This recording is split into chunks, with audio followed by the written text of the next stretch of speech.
नमस्कार दोस्तों, मैं आपका स्वागत करता हूं हमारे YouTube चैनल पर। आज हम चर्चा करेंगे प्राचीन भारतीय ग्रंथ कामसूत्र के पहले अध्याय पर। कामसूत्र का अर्थ केवल शारीरिक प्रेम नहीं है, बल्कि ये प्रेम, संबंध और जीवन के अन्य पहलुओं पर भी प्रकाश डालता है। इस अध्याय में हम प्रेम का अर्थ, उसकी महत्वपूर्णता, प्रेम और यौन संबंधों के बीच का संबंध, प्रेम पाने के तरीके और प्रेम की चुनौतियों के बारे में बात करेंगे। तो चलिए, बिना देर किए शुरुआत करते हैं। कामसूत्र के पहले अध्याय में प्रेम को एक गहरे और व्यापक अर्थ में समझाया गया है। प्रेम एक ऐसी भावना है जो दो व्यक्तियों के बीच एक विशेष बंधन का निर्माण करती है।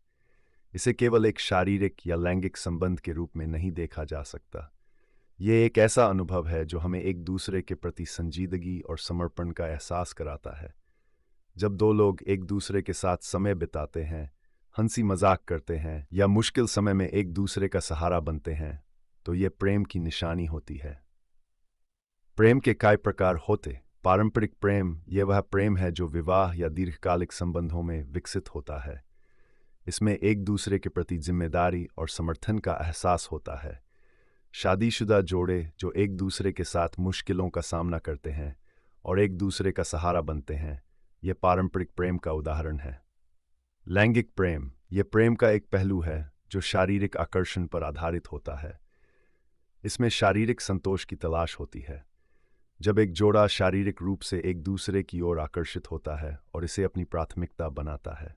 सामाजिक प्रेम ये दोस्ती और सामाजिक संबंधों में पाया जाने वाला प्रेम है, जो एक दूसरे के साथ साझा समय और अनुभवों के माध्यम से विकसित होता है। दोस्त जो एक दूसरे के साथ समय बिताते हैं, एक दूसरे के सुख दुख में भागीदारी करते हैं, यह सामाजिक प्रेम का उदाहरण है।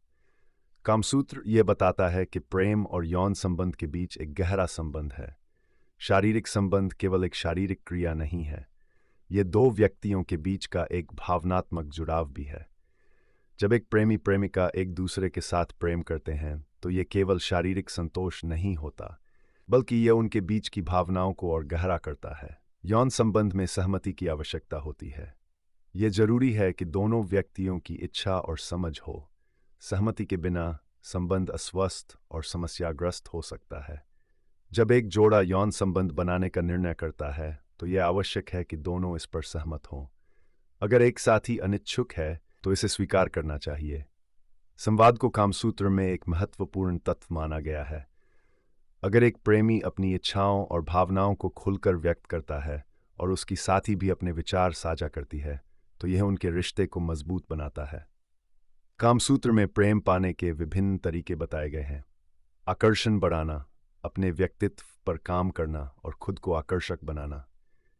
एक व्यक्ति जो अपने कपड़ों और व्यक्तिगत स्वच्छता का ध्यान रखता है, वह अधिक आकर्षक महसूस करता है और दूसरों को भी आकर्षित कर सकता है।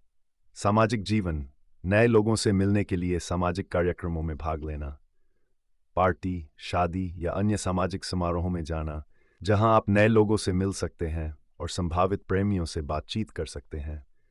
भावनात्मक जुड़ाव, किसी के साथ गहरी बातचीत करना। जब आप अपने साथी से अपने जीवन के अनुभव, सपने और लक्ष्य साझा करते हैं, तो यह आपको एक दूसरे के करीब लाता है। स्वयं की देखभाल, अपने मानसिक और शारीरिक स्वास्थ्य का ध्यान रखना।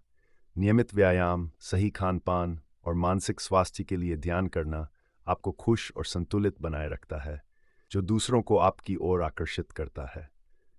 प्रेम में कई चुनौतियां हो सकती हैं। कभी-कभी व्यक्तित्व में भिन्नता से मतभेद उत्पन्न हो सकते हैं। यदि एक व्यक्ति रोमांटिक है और दूसरा व्यावहारिक है, तो उन्हें अपनी दृष्टिकोण को समझने और एक दूसरे के मतभेदों को स्वीकार करने की आवश्यकता होती है। संवाद की कमी, यदि बातचीत की कमी हो, तो मिसअंडरस्टैंडिंग्स और टकराव हो सकते हैं। अगर एक साथी अपने विचारों को नहीं बताता, तो दूसरा साथी इसे गलत समझ सकता है, जिससे विवाद पैदा हो सकता है। समय की कमी, आधुनिक जीवन शैली में व्यस्तता के कारण प्रेम को समय देना मुश्किल हो सकता है। अगर एक व्यक्ति काम के कारण बहुत व्यस्त है और साथी को समय नहीं दे रहा है, तो इससे रिश्ते में दूरी आ सकती है। तो दोस्तों, कामसूत्र के पहले अध्याय में प्रेम के विभिन्न पहलुओं के बारे में चर्चा की गई। ये हमें सिखाता है कि प्रेम केवल शारीरिक संबंध नहीं है, बल्कि ये एक गहरा और भावनात्मक बंधन है। आशा है कि आपको ये जानकारी पसंद आई होगी। अगर आपको हमारा वीडियो अच्छा लगा हो तो कृपया लाइक और सब्सक्राइब करना न भूलें। अगले वीडियो में हम कामसूत्र के अगले अध्याय पर चर्चा करेंगे। धन्यवाद।